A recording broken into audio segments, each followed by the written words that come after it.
And Joe Smith versus Myron, who is better at debating? Let's find out. Right, and so it's the red pill itself is not actually an ideology. Sure. It's an idea of descriptors, and then there's ideologues, which we use the descriptors to back up whatever their ideology is. Right, and we had actually the film Red Pill from Cassie J a long time ago, and Karen Strawn early on in the show, like in the, I want to say 2014, 2015, where we went through the suffragettes. And so the term red pill was around. I think what you're saying in kind of a different way that I describe it is you look at some of these movements now where they do have prescriptions, they're right in diagnosing the problem and sometimes incorrect with the answer. For example,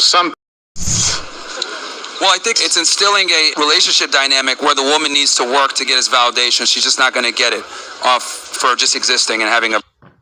So they still deserve good things, but only if they are good themselves. They got to earn it, yep. Okay. That's what it comes down to. I'm all for men treating women nice and, obviously paying for dates, taking them out, committing to them. I'm all for that, but I think that most women simply don't qualify for that because a lot of women have bad habits. A lot of them are rude, obnoxious, masculine. These are things that guys should be looking out for to avoid. So what qualities... Like these women over here, for example. So what qualities... Like that's not ladylike behavior to just yell and heckle on the left-hand side. So what qualities in a woman would make her deserve what you would consider... Well, I think that's dependent upon the man. I think, depending on where the guy is and what he's looking for, I think a woman's job is kind of to adhere to his program and get on what he needs done. Because every guy is different, right? On what preferences they have. It's like, if you describe all the issues, that's fair, right? But the description of the purpose of what men do best, which is solving the issue. I don't mind you giving your state. The idea, Andrew, what now if men ever get out of it is to say it must be the best reason. Then run for office. Run. I mean, I would much rather fund NGOs so that I could get people in key positions to change law, but the same principle. You can't even control what goes in your mouth. This is fucking terrible. It's absolutely embarrassing. So, I make fun of fat people all the time. I think fat people should be bullied. I think we should insult them. If it were up to me, actually, if I was Fuhrer, I would put them all in camps where they can concentrate on diet and exercise. That makes sense. And eat better, drink water, go to the gym, all types of stuff like that. Because I do think obesity is one of the biggest problems we have in America. And the fact that we literally encourage it and sensationalize it, we have stores like Big and Tall and, these plus sizes and shit like that. It's absolutely ridiculous to me. So, yeah, if I was president, man, day one, I'd create a camp. It'd be where they concentrate on diet and exercise, and they can't leave until they lose weight. But it's profitable. This is true.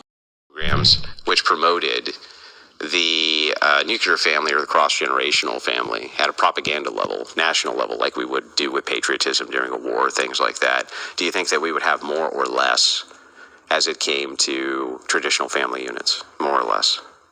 More or less family units if we put out propaganda? Mm-hmm. Well, it depends on how effective the propaganda is, but sure. We probably would have more traditional family units. Right. So then if you do a promotion for alternative family units, that would erode that, right? Or alternative, Well, necessarily, if it's going to increase the amount of traditional family units, if there's national propaganda to move towards that. I didn't say necessarily. I said likely, but... Okay, but even likely. Because a man's life is way harder than a woman's life. Whatever opinion you have, null and void. I don't think a man's life is harder than a woman's life. I think men have a hard life. Women have a hard life, but we have different... Feminist. If he even in shoes, he would know that is a lie. I think the difference with men and women is women as great wisdom, struggles are shared, whereas a man is literally on really have friends you could go and really show emotions. The reason she likes you so much is because you like virtuous women, and she ain't one. So what she's doing is faking virtue. Yeah. So I'm going to make you wait. I'm going to do this. She's trying to fit all the boxes for what you consider virtue to be. Totally faking virtue, right? Yeah. Well, my wife and I had this conversation because neither one of us waited. We got married later on in life, both first marriage we'd ever had. I thought he'd be single forever. He did, thinking when I met her, he was like, don't you dare screw this up. She's amazing. He was missing So we basically said, look, hey, we've made some mistakes in the past. We would like not to repeat that. But we did that kind of mutually. I think I may have said it first, or it came up in a conversation because immediately we were like, we both screwed up. Let's not do this the wrong way anymore. Sure. Let's give it a whirl. look, that's a different scenario. That's right? totally Yeah. fair. But again, But I see what you're if saying. it were the case, though, that you were like, oh, well, the last 3 guys you didn't really like them,